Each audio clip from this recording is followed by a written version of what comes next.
Hello, everybody. Welcome to the Online Tennis Podcast. It's Jack, and today I am joined by Steve Boughton. Is that how you pronounce your surname, Steve? Yeah, pretty close. Yeah, Boughton. Yeah. Boughton. Sorry, Boughton, you did just say. How are you, Steve? I'm great, Jack. Thanks for having me on the show. And I'm looking forward to discussing tennis journalism, tennis media, tennis, all the things we are going to talk about. Thanks for having me on. Yeah. My pitch was pretty brief, so I've got questions. You'll keep up. Basically, the idea today is to talk to Steve about, I guess, in his own words, next gen tennis media. What will be, what we're trying to do as journalists. How we feel about the scene and stuff like that. Steve is founder of the Slice. I've looked at it; it's brilliant. You guys have interviewed players such as Shapovalov, Ranic, Andreescu, Rune, obviously a big Canadian contingent there. You're from Vancouver, you said, didn't you? Yep. Yeah. Just to start, maybe just telling me what the idea behind the Slice was, I guess, Stephen. Like, where did it start and stuff like that? Yeah. So my idea for the Slice was kind of to when I started doing it in I think 2017, beginning of the year. I just noted I didn't know of any great YouTube channels that had tennis coverage in a way that I thought was cool. Right, there was one big one. I think it was Tennis Now, and then I didn't really know of any others. So I decided to just start doing, and I was kind of finishing university and not sure. I knew I kind of wanted to get into sports commentary or media, but I didn't even go to school for that. But I started to make kind of like a weekly video about it, and that's when I was always a massive Federer fan growing up. So people call me out for that. They're like, "You're a Federer fan." I'm like, "Guilty." Like, you got me. Um, but so 2017 Australian Open is when he went on that crazy Yeah, of run. course. Yeah. Australian Open, beating Nadal in the final. So that's kind of like, I don't know, that energy, and then he just had an amazing rest of that year. Kind of just allowed me to keep going, even though my videos were not very good, and I didn't know what I Mm. was doing, and I was gained a following pretty quickly. Um, After I predicted him winning Wimbledon from the start, and just kind of made had some big videos, then kind of just like have snowballed and just really tried to stay close to the community online. So like my Mm. small, in the grand scheme of things, following on YouTube and other places now, I would really try and stay tuned to like what they're saying, what they care about, and try and make content about that. Right. So I think there's been a big gap between tennis culture, like tennis fans, and where the tennis media has been.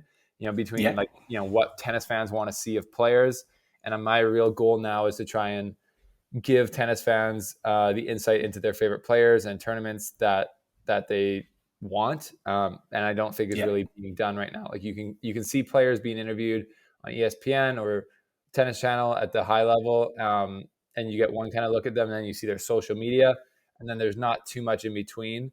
I find it is changing, and I'm happy to be a part of that change. And yeah, like the interviews we do, and kind of like some of even just like the edits we do of players like playing and stuff like that, and just trying to have fun with content and making new stuff to engage players and fans, because that's, to me, that's really what the tour is about. If there was no fans, there'd be no tour. If there was no amazing players, there'd be nothing to watch. So yeah, Yeah. really trying to stick to the wherever it meets the road there in terms of Yeah.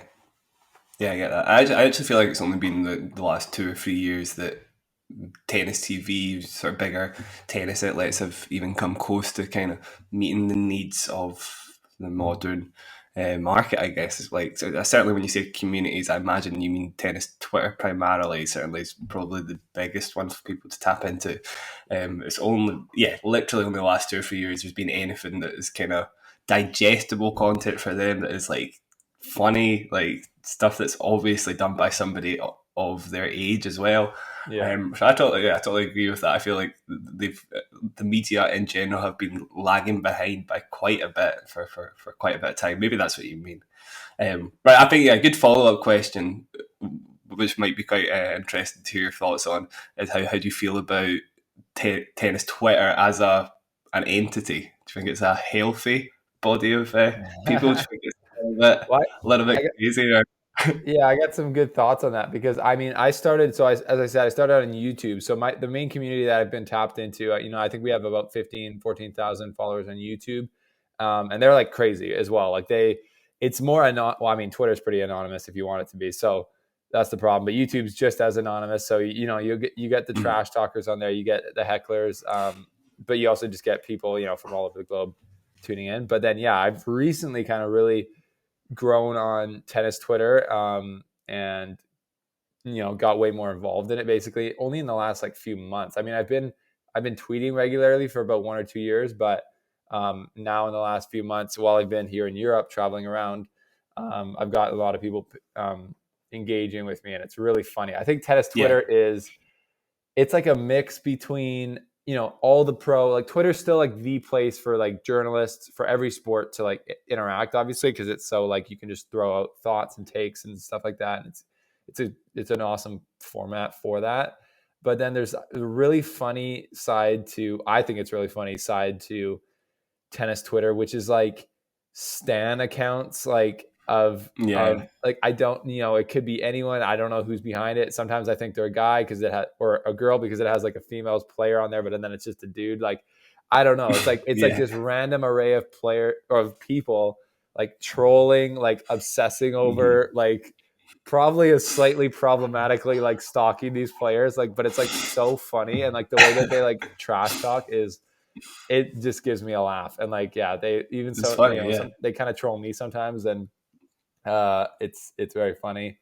And I think Mm, then they just like make fun of players' traits, and that's to me like comedy or like fandom at the purest level, at like the rawest level, because like when you're at a tournament and Djokovic or any of these players are like getting upset at the crowd, how they're reacting, it's almost like like, what do you mean? Like there is no stadium if the fans aren't there paying. So really, we're at the mercy of the yeah. fans. Like they in reality, they should be the ones that are most respected. Like Yeah. are we really feeling bad for tennis players who are going to make 100 grand losing in the quarterfinals of a major? Like, right? So it's like the fans are the ones who do it. And I almost see it in the same light as like comedy, right? Like it's like there's just kind of no Hmm. holds barred, and especially on Twitter, like the anonymity makes it raw, makes it funny. And I feel like there's a really wild side to tennis Twitter that is just like people like being like an Ostapenko impersonator, or like a Svitolina impersonator, or whatever, not Roger Federer's knee surgeon, or people like that. Like, I think it's so funny. So anyways, that's one side of tennis Twitter. And then there's the kind of more serious side where like fans are like trying to have like more of a serious dialogue, where they're reacting to things that are happening. And yeah, I think that's pretty intense as well. Like some side of it's boring. Like something will happen. Like I find, like, I try to not be the tennis Twitter poster who like just posts the score of like a match right when it ends, because like if you're on Twitter, like a big match will end, and then like 10 different accounts will post the exact same tweet just telling you what the score was. It's like, I don't know, Yeah. it's kind I of know. funny. Yeah. So Yeah. there's parts of it that are just like classic kind of boring Twitter, but then there's parts that are really wild and funny, I feel like, in the old TT. Yeah, I totally agree with you, and I think like the point in what I've been trying to do basically as a journalist is kind of like tap into the idea that a lot of matches don't get properly analyzed, I guess, and try and give people an actual like idea of why somebody won or lost a match rather than just Djokovic hit this many winners and unforced errors, and that tends to be what a lot of the sort of rundown of matches are, and people don't really get that content. But then there's also the balance of that. I want to strike that and also be able to like tap into this market of tennis Twitter. And to do that, you got to get really silly. I feel like because like, that's a lot of people. That's a lot of people you're talking about. That's a massive, massive portion of the fans are just quite up for silly, sort of loose commentary. So I think with that in mind, again, this is quite a good follow up question. How do you feel about tennis commentary in general at the moment? Do you think it's quite stale? Do you think it's quite repetitive, boring, maybe, or do you think there's maybe something lost there, something missing? Yeah, just I think with the tennis commentary at the moment, tennis fans actually have quite a good array of options, like as far as who they want to listen to, if they want to listen to like match analysis, on the slides I give match analysis in my videos, but I mix it in with kind of like storyline and kind of like arching theme reaction. Like, I'm really big on like, Yeah. talking about the momentum players and like, historically like the Grand Slam race and like stuff like that. And then there's like guys who are really good at like breaking down like the points or like the stats, like, like a Gil Gross, I would say. Super good stuff from him. We've been Mhm. both on YouTube for like a long time actually, so it's kind of funny. I feel like we're a couple of the OGs, and then there's guys that do Mhm. like watch along parties. Like I do actually some of those with with the Canadian players. But there's the Game to Love or Cam Williams on YouTube who do really good. Yeah. They have a Mhm. really strong community on there watching along. And then there's, a lot of blogs. Like I read a couple of your articles before coming on here, that do great kind of like more in-depth analysis of like what happened in matches. And, there's, Matthew Yeah. Willis, who's kind of like, I feel like one of the kingpins of tennis Twitter, who apparently just like kind of retired from doing it. But, he obviously gives Yeah. very good Mhm. match analysis and stuff like that. So I do feel like there's quite a wealth of options for fans, and yeah, like I don't think the tennis media establishment has supported um, or is involved in what we're doing at all. So it's like you get a bit of like, do you get any match analysis from ESPN? Or yeah, I guess you do at the majors when when they have the studio. And I really love like Darren Yeah. Cahill when he's like breaking down a match. Like honestly, there's no one better to do that. Like if you stuck any of us on TV Yeah. and tried to do what he does, like we would not be able to match what he's Yeah. doing. Um, but yeah, I feel like there's a disconnect between TV and then the internet, and but there's a lot on the internet. So I think it's actually we're in a pretty good place right now. Yeah. Well, that's a positive answer, definitely. I think I'd agree with you on the whole. But yeah, there's like loads of. I think like watch along parties are a particularly interesting one because that's like 100% targeted at a younger audience, and that's people that maybe feel like there is a lack of kind of fun, interesting commentary, I guess, out there. And certainly, Matthew Ellis is quite a good example. He's talked about this, the fact there's very few options, I think, for people to tune into, like sort of funny, kind of interesting young commentary is generally kind of lacking. He said Twitch would be quite a good way forward, actually, which I mean, I definitely agree with him. But I agree with you on the whole. I actually think we're in a very good place, and it's all quite momentumy at the moment. It's kind of building a bit. I definitely feel like more and more of this stuff's cropping up. So maybe we're in the right place at the right time, Steve. We'll see.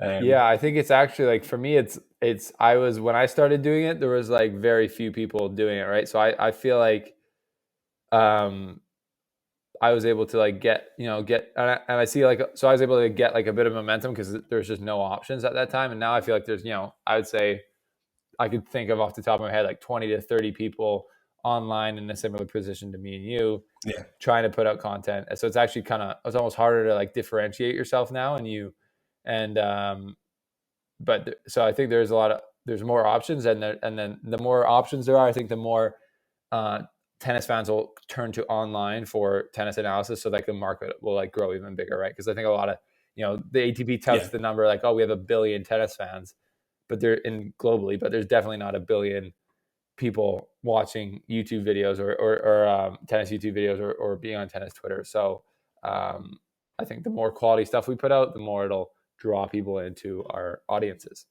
yeah. Build it, exactly. Build it, and they will come, Steve. I think you're Yeah. right. Yeah, I'd be more interested to hear like what you're doing. So obviously you're in Gstaad at the moment. I imagine you'll be there a week. I think you're actually traveling the tour. Is that right? To some extent, I don't know if you're at every tournament necessarily, but you're certainly trying to be on the ground for as many tournaments as possible. Is this it's a pretty new thing, I guess? I know it was this year you're doing it for the first time, but how did that come about? I mean, without being crude, are you actually making money off it, I guess? Yeah, all good questions. Questions like So that. yeah, how it came about is, well, I've been doing this for almost over 5 years now, and I got to the place where I decide, with the slice how we do it, like I've been able to make some money at it, to answer your question. Like, so definitely cover my costs for the last couple of years, definitely. And then even last year, like pocket some and invest in, some other people in my platform, like people to help with the content, and then even people to do like their own type of content through our channels. So this was the year I decided to just do more of my life was at with I'm married and my wife works. So I decided to jump off and just go full time now with the slice and really try and make a go of it. So and that coincided with us wanting to do a work abroad kind of, like cultural exchange almost. So my wife and I moved to Switzerland here in Gstaad, actually. I've been living Oh, here cool. near Gstaad. I'm like one train station away from the tournament. Um, uh, we did that in March, and then we kind of are using that as a home base to then go around to all the tournaments in Europe. So it's like we're traveling on the tour, but I take the train to Geneva and then I fly to wherever the tournaments are, and it's actually fairly cheap to travel around Europe, believe it or not, compared to North America. So that's been kind of what I'm doing is like, I'm gonna be actually here in Europe until the end of the year, so the end of the tennis season. So we have that I have that plan, and I've been lucky enough to present our content in a way where we've had some good sponsors come along, to help fund it, right? To help fund the travel, because it's obviously very expensive. So at this point, I would say we're in the very early startup stage. Like it's not a real like cash flowing, money making venture, but I'm lucky to be in a place with some good partners where we are able to kind of cover our costs, and the experience that I'm getting here, being on the ground in Europe, being able to interview these players is pretty invaluable for like our brand. And I feel, don't want to like toot my own horn, but I don't see anyone else getting on the ground from the YouTube tennis Twitter space and giving like high definition, like quality sit down interviews with players, top level, top 20 players in the world. So I'm really fortunate to be in that position, and I'm working really hard to try and give players or fans, like I said earlier, like a look into the tour and to their favorite players. I just actually did an interview yesterday with Casper Ruud here in Geneva or Gstaad, and Cool. I'm hopefully hopefully gonna do an interview with Dominic Thiem today. So that'll be actually very cool for me, because I've followed Dominic Thiem very intensely for the last few years, and he's one of my all-time favorite players. He's just such a legend. So actually, funny story for the listeners. I tweeted out yesterday, Gstaad it's a small tournament, right? Like I was just walking through, and I try and dress well at these tournaments because I dress for success. I don't know. You just want to be. I don't want to be wearing sweatpants, but I'm like interviewing. If I happen to meet Federer or something and interview him, so I got my khakis, I got my polo shirt tucked in. I'm like, have my credential, and I'm walking through like the main grounds, and I kind of saw. I think I saw Nicholas Massou, like Team's coach. I kind of assumed, and then you kind of just assume he looked like they were just getting here. And then all of a sudden, Dominic Thiem's dad was just like right in front of me talking to me. And I was like, oh, he's like, hey, where's the credential desk? And I was like, oh, it's just over here. I can show you. And then all of a sudden, Dominic himself is just like walking right beside me. And he's like, it's our first time at the ATP, and kind of like winked. He was like just joking with me. And I was like, that's funny. I was like, how you doing? He's like, yeah, good. And I was like, well, I actually don't work for the tour, because I think they thought I worked for like the tournament or something. And I was like, I'm a journalist, so watch out. I'm going to start asking you questions. And then, but I pointed them in the right direction. And it's just kind of funny. These small tournaments are so, they're walking through the crowd, and like barely anyone was even stopping them for like autographs or anything. So it's a cool, like laid back setting here. Yeah, it's cool. It's quite surreal as well. And so, obviously, as a tennis fan, I don't think well, you certainly have to maintain a degree of professionalism, Steve. But I'd be fluttery inside for sure. It's really cool, and I love what you're doing. I think it's definitely going to pay off at some point, because people, as soon as people see that sort of stuff, I mean, they hook onto it, and then if they know that's what they're getting from you. Sort of good quality, consistent content, then I think the results will start to come quite quickly. Thanks. Yeah. No, it's all right. It's all right. I've seen loads of it already, and I'm already incredibly impressed. I'm quite excited to see where else you're going with that. Yeah. One question, almost just for me alone, is what's your experience of getting accredited for by the media? Yeah, I could talk about this for a long time. It's tough, I would say. I've like out of all the people on, I don't know, like I've had good experience. Like my first accreditation at all. Well, no, I did the Vancouver Open, which is a challenger in 2018. So they're going to basically accredit anyone. Well, they're not going to accredit anyone. You got to they have to look at your socials and basically see that you have a following. Like why else would they accredit you? Right. So, I did back then, but then I basically like scraped my way into getting like a Miami Open 2019 accreditation. And at that point, I had a decent following on YouTube, and I sent an email to the media director, and it was the first time they had it at Hard Rock Stadium. So a massive media room. So they have like unlimited space. So I think that's probably why I got maybe in, but he said no at the beginning. And then I said, can I just send you an email showing you why it's worth it? And I basically put a Eurosport video with like Boris Becker and like them and analyzing the Australian Open final of that year, and then my video analyzing the Australian Open. And I showed how, they have 5 times the views of me, but I have 10 times the comments on my video that they do. So I was like, I actually have more fans engaging with my content than like even Eurosport does.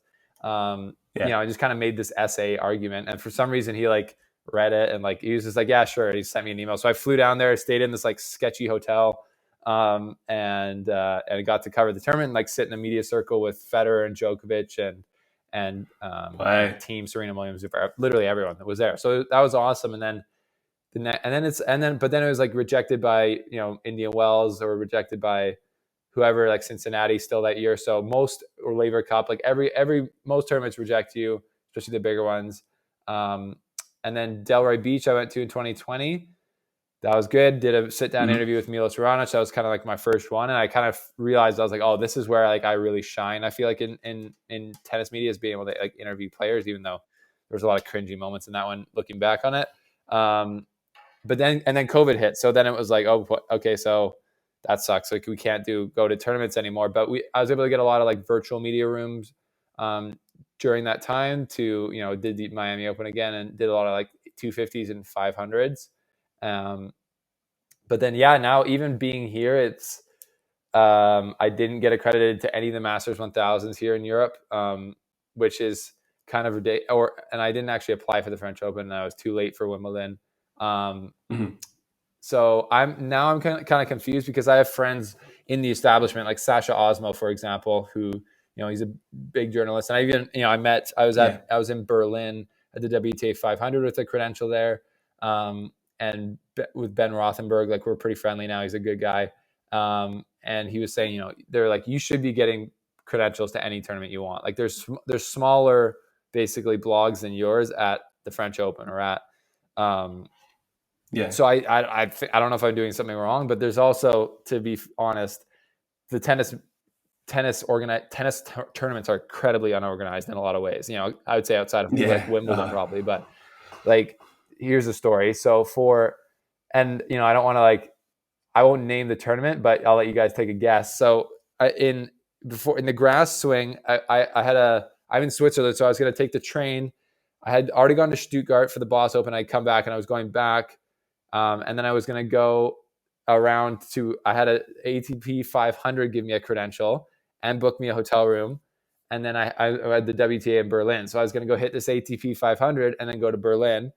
And then literally like 48 hours before the tournament started, they just messaged me. They're like, sorry, we no longer have like an accreditation for you. Like, and then they just like wouldn't really explain why. And I like literally, I hadn't like booked my like flight or train ticket, thankfully, or else I would have just like, I don't know, I would have just gone and like forced them to let me in. But like, it was just so unprofessional. I was like, can you please just explain why? Like, this is like so unprofessional.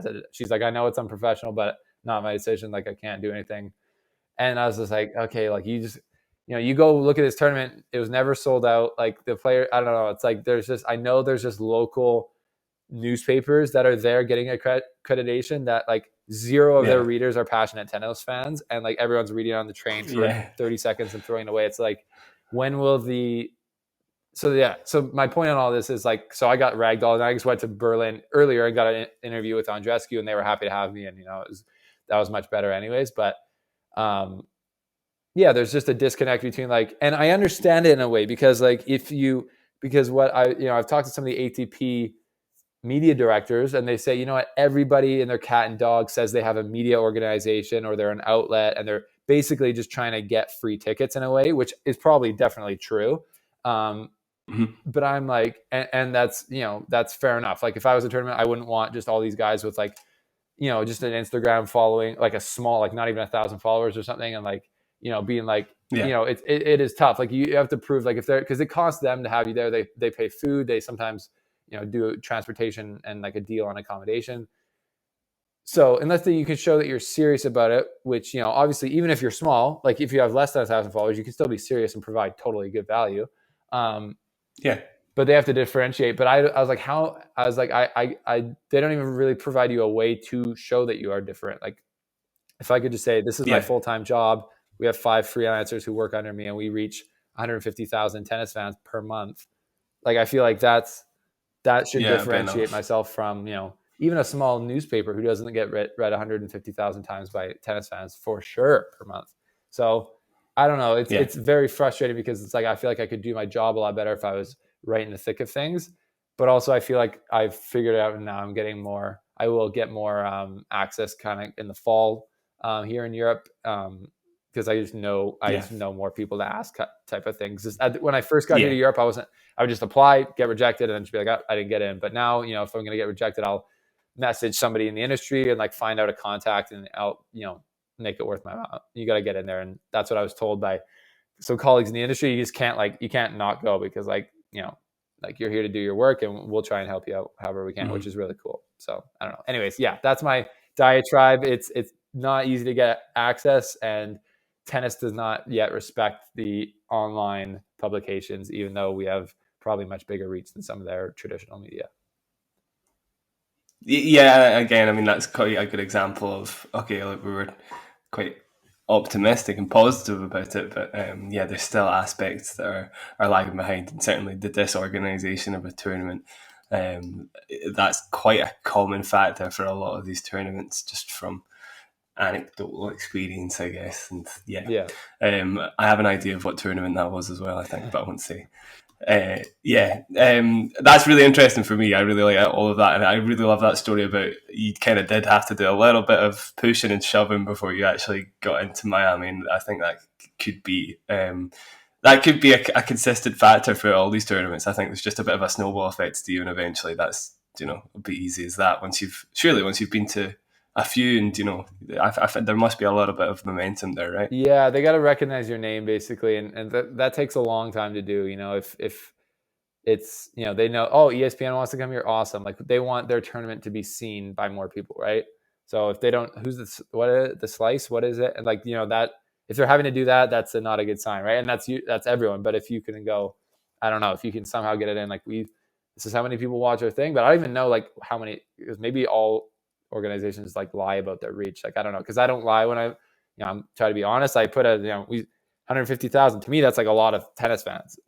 But I feel like people might they go show like their like impressions online, like how many times someone's like looked at their Instagram post and be like, this is how many people view our stuff. It's like, well, it's not really a view. I don't know. Anyways, it's white lies, exactly. A bit of white lies. I respect the hustle, to be fair, Steve. I couldn't knock it. It is the grind. It is the grind, Jack. But you'll get there. Have you got an accreditation yet? No. But to be fair, I've not tried. I mean, the last thing I did was I went to Wimbledon. Okay. That's basically been as a business trip. That was the only time I've done that basically. And that was literally just going up to people on the ground, giving them little like fun quizzes and stuff to do, but then giving them a little postcard as well, sort of acted as a business card. Nice. It kind of was that. It also kind of turned into just watching tennis. To be honest, I did do a lot of work. Dude, at the end of the day, that's like what we're trying to do, right? Like let's be real. Yeah. Like the reason we are sport journalists or sport content creators is we want to be around the sport that we love. Like if that's not why you're doing it, you're going to burn out, especially if you're not working for a big organization. Yeah. Which, that's a whole nother story. But like the goal of mine is basically to be able to talk about tennis, for full time and like have it pay my bills and take care of my family. Like that is the dream. How many people can say that they're doing literally what they would do for free, because I've done it for free for 4 years. Who can say that they're doing as their job what they would do for free? So like I think you might even ask about this in next is like, just some of the examples of like, when I was like sitting courtside, like pre-tournament when fans aren't allowed in the venue, like standing on the court beside Federer as he's like warming up in Miami, like literally like kicking the ball back to him as the ball comes over to me. It's like those moments are like, this is all totally worth it. Yeah. Like it's all worth it. This is the funnest thing ever. I was on court with Casper Ruud yesterday, doing the same thing, just filming. I'm like, that when you can get around the sport you love, it's very cool. Yeah, exactly.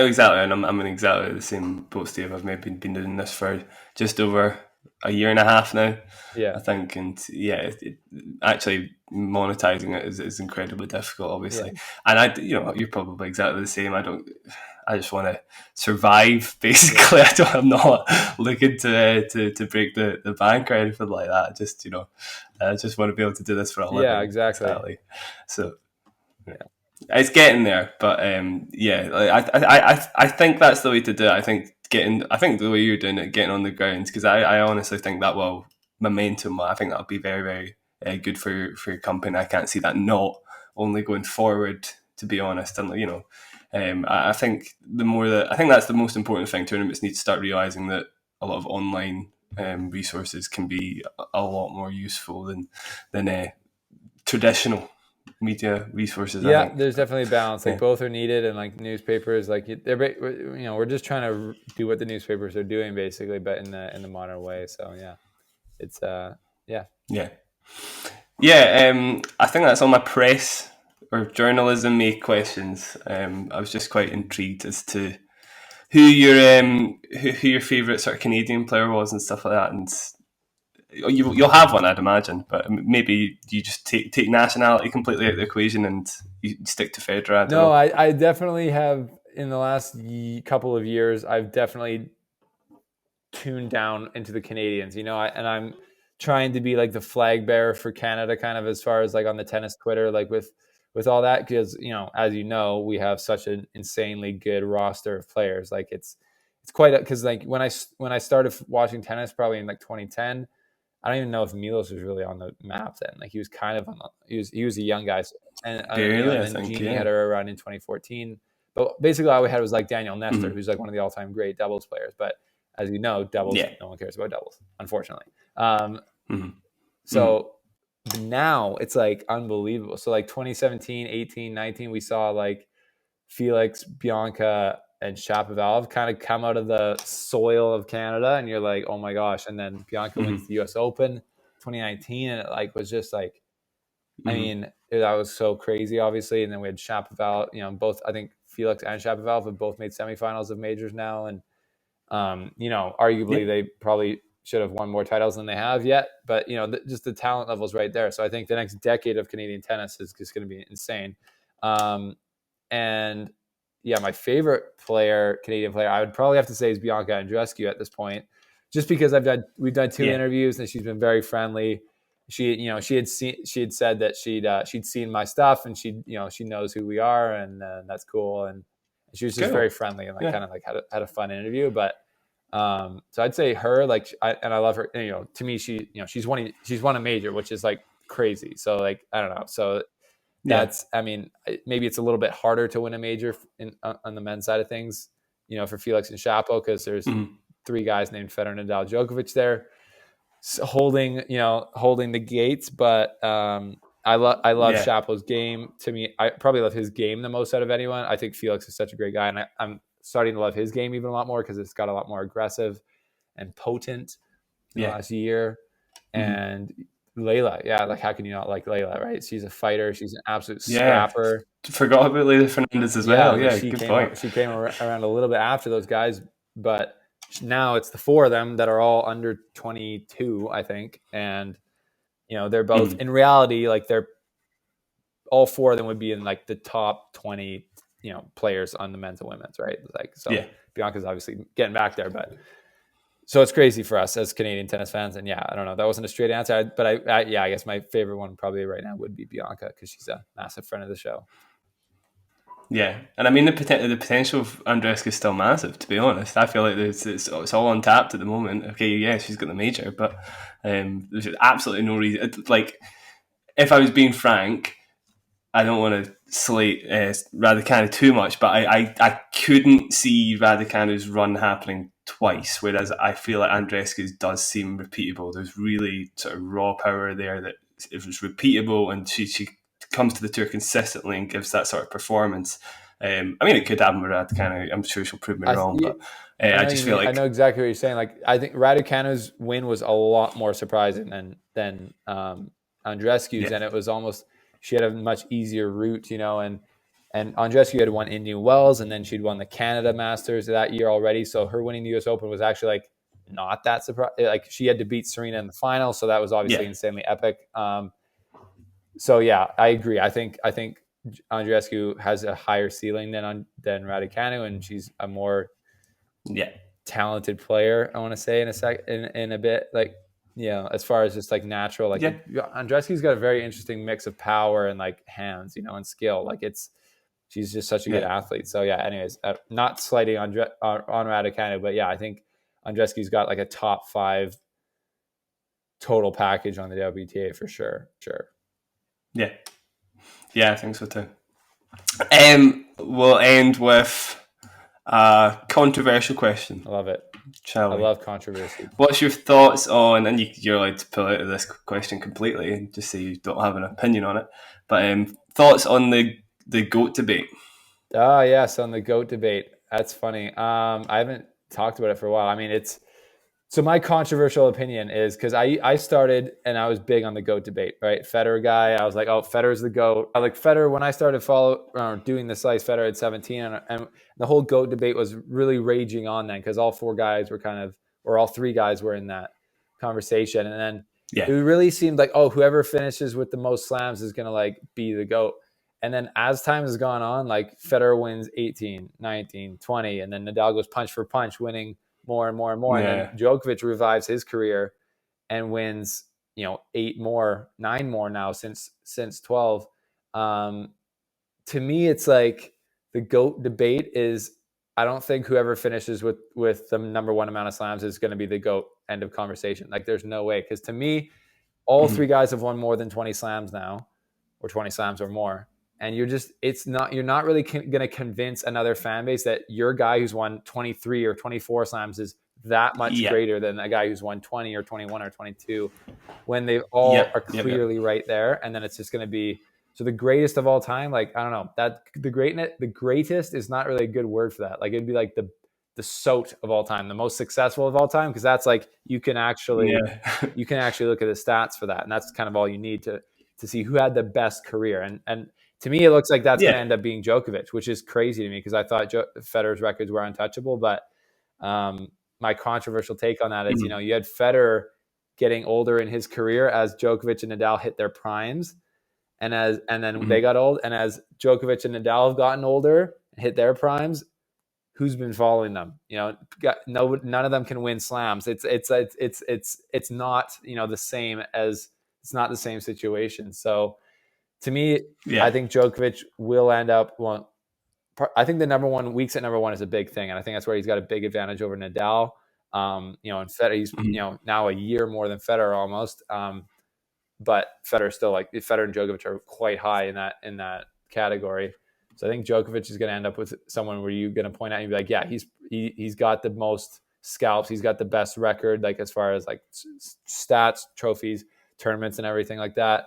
But again, it's not a huge gap between him and those other 2 guys at all in any way. And then there's things that Nadal and Federer have over Djokovic, as far as probably impact on the game and definitely following and so there's, I think the debate will rage on forever, but I hope as 10, 20 years go by past their career, we'll just look back and be like, look at the 3 guys who absolutely changed our sport. They're the reason that the prize money is so crazy now. Like, they've made this sport. I feel like I would love to see how many fans globally there were of tennis before these 3 guys.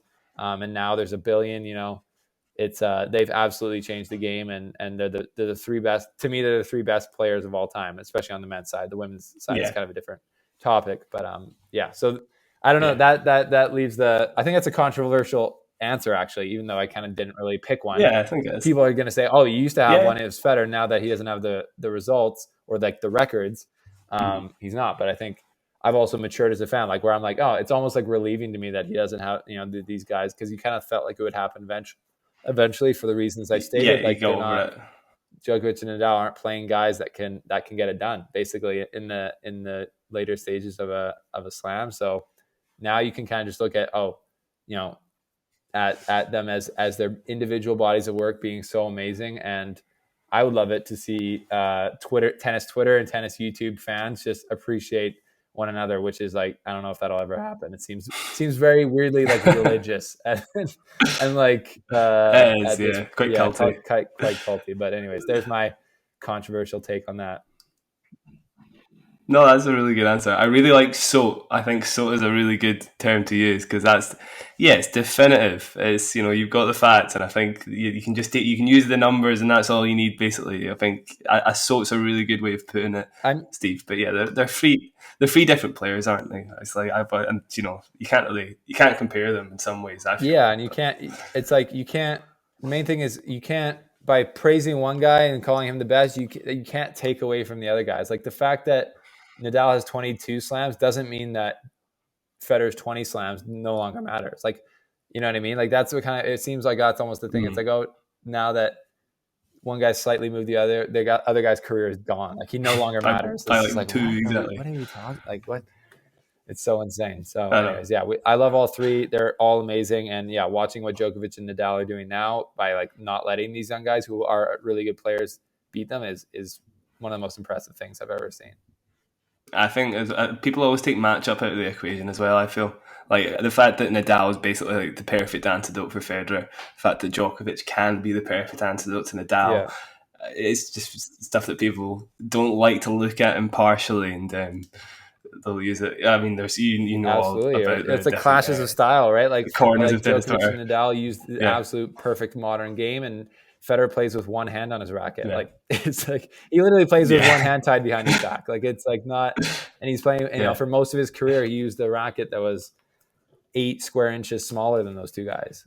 You know how big 8 square inches is? It's yeah. like that much less racket. It's just like I know. it's Yeah, eras and time and and styles, like you said, and it makes it interesting because to me it's like when you see not to slight your Scottish man, but when you see Murray and Djokovic go against each other, to me that's not as intriguing. mm-hmm. Those rallies get pretty.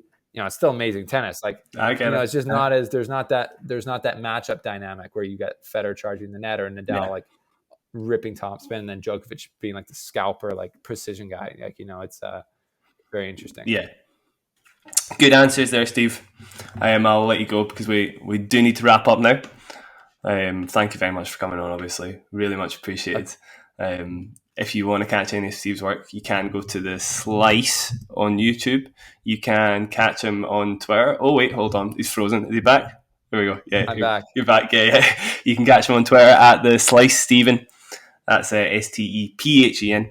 Thank you very much for joining us online. You can join you can see my own work, at onlinetennis.uk as well. Thanks for listening this far through. We'll catch you next time. Cheers. Thanks for having me. See you guys. Thanks, Steve.